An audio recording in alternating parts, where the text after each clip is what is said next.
किसी शेयर में dividend yield और उसका जो रेवेन्यू ग्रोथ होता है उसका क्या रिलेशंस होता है। डिविडेंड को आप किस तरीके से यूज़ कर सकते हैं किसी स्टॉक को एनालिसिस करने के लिए। जनरली जो रिटेल पब्लिक होती है वो डिविडेंड को बस ये छोड़ देती है कि हमें तो डिविडेंड से कोई मतलब नहीं, क्योंकि हमारे पास तो 10,000 के शेयर हैं, इसमें कितना ही डिविडेंड आ जाएगा।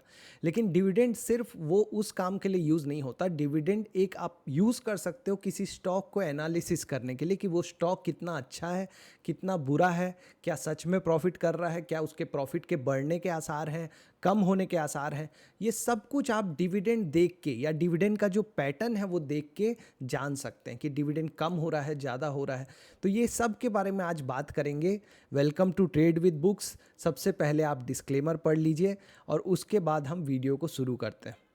तो आज का जो वीडियो है वो बहुत ही स्पेशल है। आज हम एक फंडामेंटल टॉपिक पे वीडियो बना रहे हैं, जहाँ पे आपको मैं बताऊंगा कि जो डिविडेंड यील्ड होता है वो और रेवेन्यू ग्रोथ, इसको देख के आप कैसे पता लगा सकते हैं कि कोई कंपनी जो है वो सही समय है क्या लेने का, और उस कंपनी का जो सच में जो प्रॉफिट हो रहा है वो बढ़ने के आसार हैं या कम होने के। तो इसके लिए सबसे पहले हम screener.in पे चले जाते हैं। ये आपके एग्जाम्पल के लिए मैंने एक पेज इंडस्ट्रीज़ का screener.in पे फंडामेंटल्स वाला पेज ओपन किया हुआ है। यहाँ पे आप किसी भी कंपनी के फंडामेंटल्स देख सकते हैं। तो यहाँ पे ये वाला जो नंबर है आपका डिविडेंड यील्ड जो लिखा हुआ है, यहाँ पे मैं इसको हाईलाइट करता हूँ। डिविडेंड यील्ड, इसका मतलब क्या होता है कि अगर कोई कंपनी 1 रुपये डिविडेंड दे रही है, 1 रुपये का डिविडेंड दे रही है और उस कंपनी के शेयर का प्राइस है 100 रुपीज़, साल भर में अगर वो 1 रुपये का डिविडेंड देती है तो और उसका शेयर का प्राइस है 100 रुपये, तो डिविडेंड यील्ड हुआ 1%। अब डिविडेंड क्या होता है, जिन लोगों को ये नहीं पता तो उनके लिए मैं एकदम आसान भाषा में पहले तो समझाता हूँ कि मान लीजिए आपके आसपास कोई राशन की दुकान है। आपने उसके यहाँ देखा होगा कि एक खाता रखा होता है जिसमें वो रोज़ का लेन देन लिखता है कि इतने पैसे आज आए, इतने पैसे देने हैं। तो सोचिए कि महीने भर के बाद या साल भर के बाद सोचिए कि उस खाते में उसने लिखा होगा कि इतने पैसे मेरे पास आए, इतने पैसे मैंने वापस किए लोगों को, इतना पैसा का मैंने रेंट दे दिया, किराया दे दिया दुकान का, जो स्टाफ रखा है उसको पैसे दे दिए, जो बाकी खर्चे हुए टेलीफोन, इलेक्ट्रिसिटी सब देने के बाद उसके पास एक पैसा बचता है। उसको बोलते हैं फ्री कैश। उसके पास फ्री का कैश बचा है जो उसको कोई यूज़ का नहीं है, मतलब वो ऑलरेडी जितना देना था बाकी थोक के दुकानदारों को वो दे चुका है। अब उसके पास जो कैश बचा है उसको बोलते हैं फ्री कैश, वो उसके पास फ्री है। अब वो फ्री कैश को क्या कर सकता है, चाहे तो अपने काम के लिए यूज़ कर सकता है, चाहे तो दुकान में फिर से री इन्वेस्ट कर सकता है, लगा सकता है, ताकि वो दुकान में और कोई सामान रखने लग जाए। एक फ़ोटोकॉपी की मशीन ही लगा के रख दे जीरोक्स की, तो हो सकता है उसकी अर्निंग बढ़ जाए उससे। इसको बोलते हैं री इन्वेस्ट कर दिया। तो वो जो उसके पास फ्री का कैश का बचता है वो उसका अर्निंग पावर है, उससे वो आगे जाके कमा सकता है। तो किसी भी कंपनी के पास भी ऐसे ही उसके जो साल भर का जो काम होता है या हर तिमाही में उसके पास अगर फ्री कैश बच रहा है काम काज के बाद, तो समझ लीजिए उस कंपनी के पास अर्निंग पावर है, आगे जाके कमाने की ताकत है। तो इसी को बोलते हैं फ्री कैश। तो हमेशा देखना चाहिए कि किसी कंपनी के पास काम करने के बाद उसके पास फ्री कैश बच रहा है क्या, मतलब उसने कुछ काम किया, उसमें से उसने उधारी जो ले रखी थी उसका ब्याज दिया होगा, जो उसने किराया कहीं फैक्ट्री होगी उसका किराया दिया होगा। ये सब करने के बाद क्या कंपनी के पास फ्री कैश बच रहा है क्या। अगर किसी कंपनी के पास फ्री कैश बच रहा है तो वो कंपनी बहुत अच्छी है, और अगर ये फ्री कैश हर साल बढ़ता जा रहा है तो बहुत ही अच्छी बात है। अब इसी फ्री कैश का इस्तेमाल क्या क्या हो सकता है पेज इंडस्ट्रीज़ उस पैसे को इन्वेस्ट ना करना चाहे अपनी कंपनी में। उसको लगता है कि अब ग्रोथ नहीं हो पाएगी इतनी जितनी कि मेरे पास पैसे हैं, तो वो क्या करेगी, उस पैसे का एक भाग अपने शेयर धारकों को दे देगी, क्योंकि वो भी तो मालिक ही है ना कंपनी के। उसी को बोलते हैं डिविडेंड। मान लो कंपनी के पास 100 रुपये फ्री कैश बचा, उसमें से 50 रुपये को वो बोलेगी कि मैं डिविडेंड के रूप में दे देती हूँ अपने शेयर धारकों को, बाकी पैसे को मैं यूज़ करूँगी अपने री इन्वेस्टमेंट के लिए। उसी को बोलते हैं डिविडेंड। और वो नंबर आपको यहाँ पे दिखता है प्रॉफिट एंड लॉस में। जब आएंगे तो यहाँ पे आपको दिखता है डिविडेंड पे आउट परसेंटेज, मतलब कितना परसेंट टोटल फ्री कैश का कंपनी अपने शेयर धारकों को वापस कर दे रही है डिविडेंड के रूप में। ये वो नंबर है।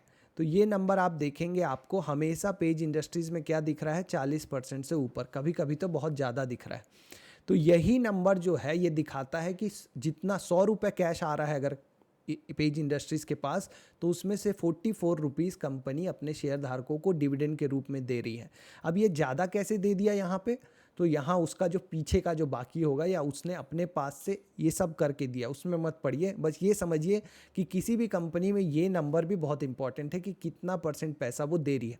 ये क्या दिखाता है, अगर समझ लीजिए ये नंबर बहुत ज़्यादा है, 100% के पास है, मतलब कि कंपनी जितना भी कैश आ रहा है, अब हम एक एक करके डिविडेंड की जो खास बातें हैं जो आप एनालिसिस में यूज़ कर सकते हैं वो देख रहे हैं। पहली बात, डिविडेंड पे आउट परसेंटेज देख के पता चलता है कि कोई कंपनी आगे जाके ग्रो करने वाली है या कंपनी को खुद लगता है कि अब ग्रो करने का स्पेस नहीं बचा है।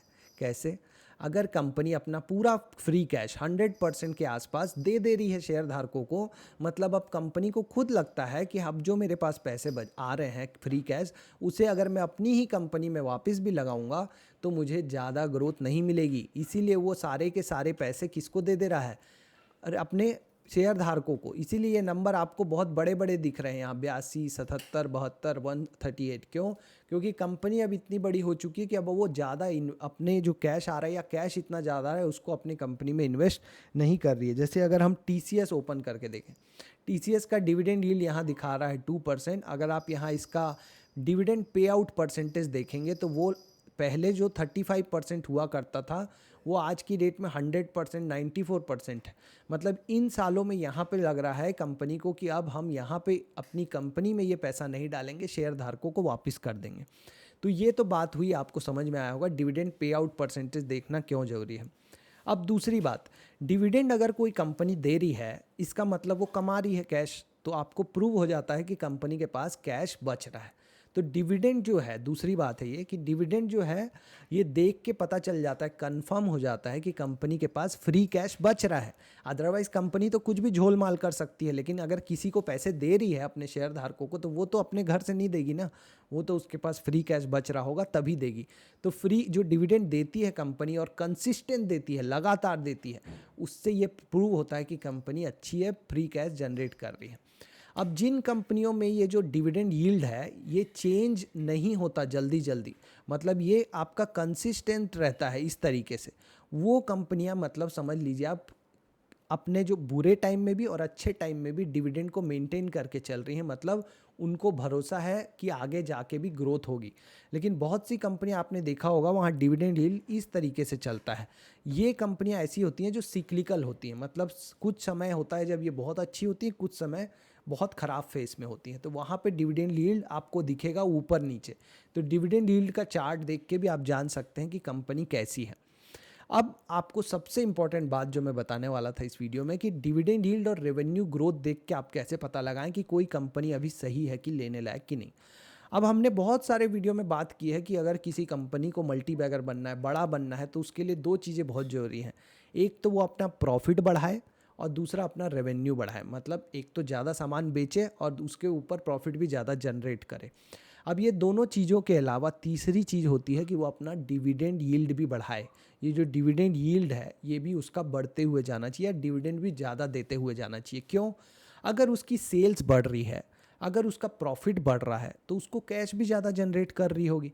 अगर कैश ज़्यादा जनरेट कर रही है तो ये डिविडेंड भी तो बढ़ेगा ना, इसीलिए ये डिविडेंड देखना भी बहुत ज़रूरी है। लेकिन यहाँ पे दो चीज़ें आती हैं। अगर कंपनी अपने जो कैश बच रहा है उसका ज़्यादा हिस्सा अपने शेयर धारकों को दे देगी, तो फिर वो री इन्वेस्ट कैसे करेगी, और री इन्वेस्ट नहीं करेगी तो ग्रोथ नहीं होगा कंपनी में। और अगर कंपनी ये जो पैसा अगर ना दे डिविडेंड के रूप में, अगर ये पैसा उनको वापस से ना दे तो क्या होगा, तो वहाँ पे फिर ग्रोथ, तो डिविडेंड यील्ड कम हो जाएगा। तो डिविडेंड यील्ड अगर कम है तो कंपनी को ग्रो ज़्यादा करना चाहिए, ये रिलेशन हमेशा याद रखिएगा। अगर कोई कंपनी कम डिविडेंड यील्ड दे रही है तो एटलीस्ट ग्रो तो करे। जिस काम के लिए आप फ्री कैश को अपने पास रख रहे हो, कैश जो आपके पास आया उसको जिस पर्पस के साथ, जिस उम्मीद के साथ आपने अपनी कंपनी में रखा कि भैया मैं आपको नहीं दूंगा, मैं ग्रो करूंगा, तो चलो ग्रो करके दिखाओ। अब आप ग्रो भी नहीं करोगे, डिविडेंड यील्ड भी कम है आपका, तो फिर तो बात गलत है ना। मतलब अगर आपका डिविडेंड यील्ड 1% है, मतलब आप अपने एक सिर्फ डिविडेंड कम दे रहे हो आप, तो आप कम से कम ग्रोथ तो कर दिखाओ हमें। तब तो हम आपको लेंगे। और यदि आपका ग्रोथ 10% है तो आप हमें डिविडेंड यील्ड दो 5% का। तो जिस कंपनी का डिविडेंड यील्ड 5% है उसके लिए आप देखिए कि ग्रोथ एटलीस्ट 10% या उससे ज़्यादा हो। जिस कंपनी का डिविडेंड यील्ड 1% है उसके लिए आप देखिए कि ग्रोथ 50% या उससे ज़्यादा हो। तो इस तरीके से आप डिविडेंड यील्ड के साथ कंपेयर कीजिए ग्रोथ को, रेवेन्यू ग्रोथ को। तो ये इन दोनों के बीच में रिवर्स एक रिलेशनशिप होता है। अगर डिविडेंड यील्ड कम है तो ग्रोथ ज़्यादा होनी चाहिए। क्यों? क्योंकि आपको समझाया, मैं फिर से समझाता हूँ। अगर कोई कंपनी अपने कैश का ज़्यादा हिस्सा अपने पास रख रही है, आपको नहीं दे रही है डिविडेंड के रूप में, तो वो इसीलिए रख रही है कि कंपनी में डाल के ग्रो करेंगे कंपनी को। वो जो किराना दुकान वाले था, वो अपनी बीवी को पैसा क्यों नहीं दे रहा है जो उसके पास फ्री कैश बचा? क्योंकि उससे एक फ़ोटोकॉपी की मशीन लगानी है वहाँ, ताकि वो उस मशीन से भी और पैसे जनरेट कर सके। लेकिन अगर वो मशीन नहीं लगानी तो बीवी तो डांटेगी ना कि मुझे भी नहीं दिया, मशीन भी नहीं लगाई, तो फिर तुम तो वेस्ट कर रहे हो पैसे को। सिंपल इस तरीके से आप समझ के चलिए, ठीक है? तो ये आप इसको स्क्रीनशॉट लेके रखिए, पेपर वेपर में प्रिंट करके निकाल के घर में टांगिए। और जब भी आप, और अब आप बहुत लोग पूछेंगे कि जो कंपनी डिविडेंड नहीं देती उसको तो भैया बहुत ग्रो करना चाहिए। जो शुरू शुरू कंपनी आएगी, जब उसको बड़ा कंपनी बनना है, तब तो वो डिविडेंड नहीं देगी। तब तो वो चाहेगी कि पूरा पैसा अभी हम अपनी कंपनी में ही लगाएं और ग्रो करें। तो बढ़िया ग्रोथ होनी चाहिए, 100%, 75%, 100%, 200%, इस टाइप की ग्रोथ होनी चाहिए, ठीक है? वो आप ज़रूर देखना। तो चलिए फिर मिलेंगे नेक्स्ट वीडियो में।